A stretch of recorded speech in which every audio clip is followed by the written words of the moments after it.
What's going on, everyone? Hope everyone. No, I don't hope. I know. Now everyone is having a wonderful now moment, day, existence, whatever you're doing. I'm sure it's good. But I want to make a video on holding things, holding on to things. Holding not just physical things, but mental things. I've made a video on this in the past as well. But I figure I want to make another one, so why not? Because it doesn't seem that a lot of people go back and watch a lot of my videos, which I would highly suggest you to do, because they're excellent. Most of them, unless you go too far back. They're still excellent. It's just, it was me at a different point in this channel, in this stream, in this consciousness. So holding on to something, why do you hold on to something? What are you holding on to? What is there to hold on to? What are you trying to hold on to? Because truly, people think they're holding on to physical objects, but it's always a mental attachment that is linking to that physical object. You might love the car you have, or you might love some sweater you have, or some type of decoration because of who gave it to you. Maybe it was your parents that are no longer alive. A lot of people hold on to other relatives' belongings, hoarders of other people's garbage, because they have an emotional attachment, which is mental, to that person of some sort. There's something there that is causing them to want it, that they can't just get rid of it. It physically feels like they're being hurt, and they get sick even just thinking about not having something. Like, even when people get married, they want to hold on to their wedding ring, their diamonds, and if they lose it, it's like, oh, I'm not married. Like, that's not what ties you and someone else together. It has nothing to do with a ring. It's symbology. It's symbolic. And if you know what that symbology is, that ring means nothing to you. It doesn't matter if you lose your ring. It doesn't matter if you crash your car and you gotta get a new one, because that's good. That is forced movement, which you are doing to yourself as well, because you're telling yourself, why don't we change a little? Why don't we do a little bit something different? But in that same moment, because people have that emotional, mental attachment to it, they go into depression, because they want it back. They're trying to reach into the past, trying to pull something behind them and bring it in front of them, which you can't really do. And when you do that, you end up splitting yourself, you end up depressed, and you need to really get back to who you actually are right now, which is not what you have ever touched at any moment, because you're somewhere else right now doing something else. Anything else that you think you have does not exist. If you're in your car right now listening to this, your house does not exist. Where you're staying does not exist. All you have is what is around you. The device you're watching this on, you got that right now, but then when you stop watching this and go do something else, that device is gone.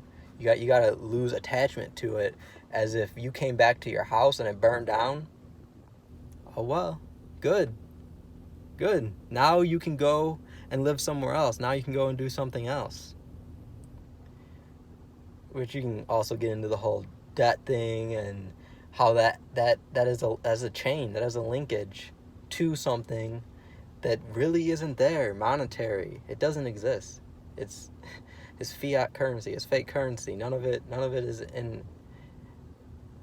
truly means anything to your mental health, your energy, and who you are. But if you try to link yourself to these different things, which we do, that we carry the debt, then it's going to overburden us, because you're trying to hold on to it again. You got to let go of it.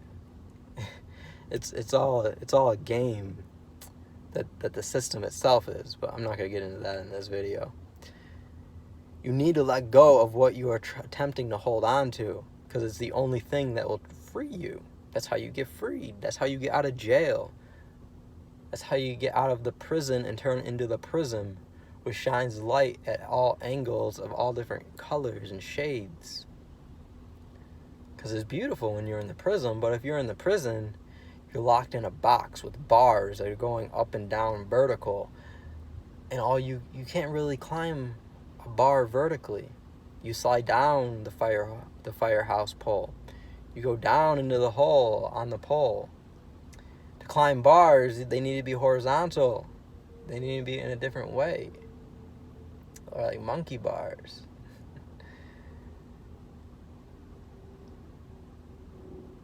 And when you hold on to things, it locks you into that jail, into that cell, which your body is made up of who knows how many cells.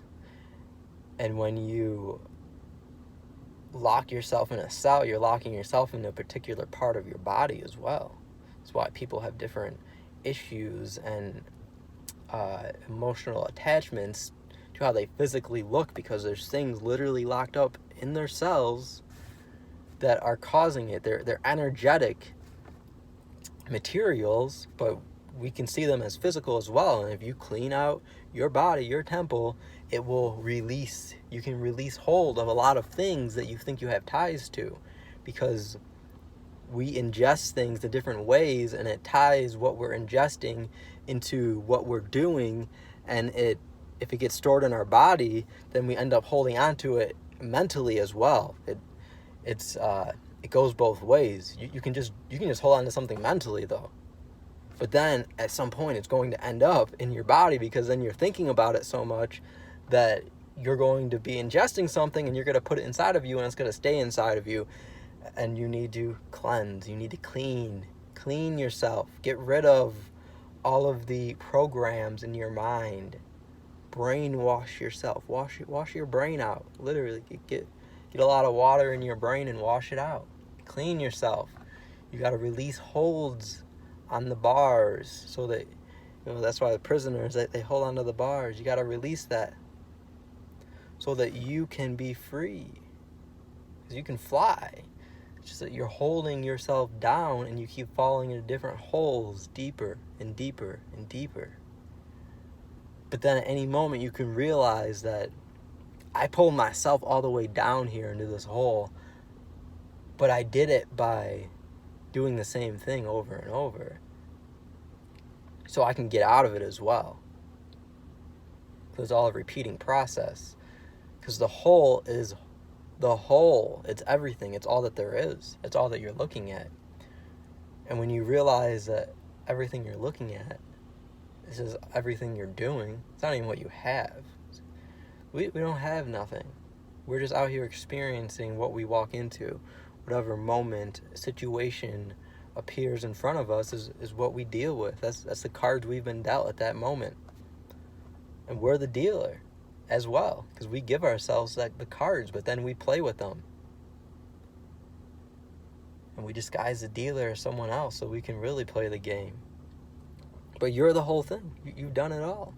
And to really see that, you got to release your bondages to all these different material items, is where it stops, or where it starts for a lot of people, that they're trying to hold on to. You got to release it. You got to release the grips, the death grip. Because if you hold a death grip onto something, you will end up in death. You're going to end up in the ground, because you're holding on to a material item that belongs to the earth.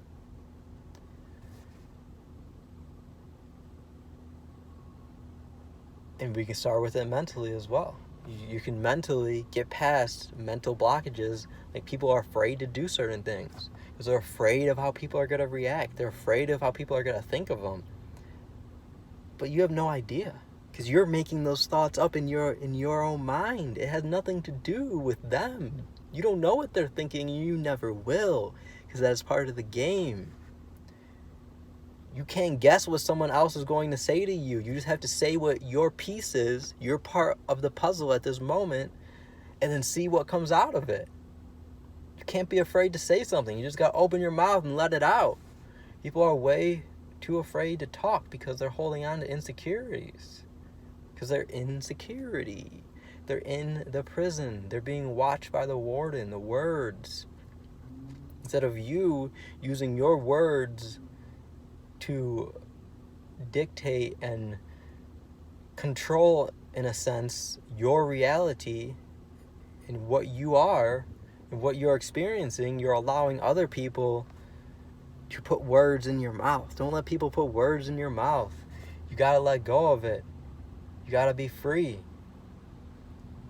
If you try to hold on to something, you just keep going down, down, down until you end up as far as you can go in the ground, because you end up dead.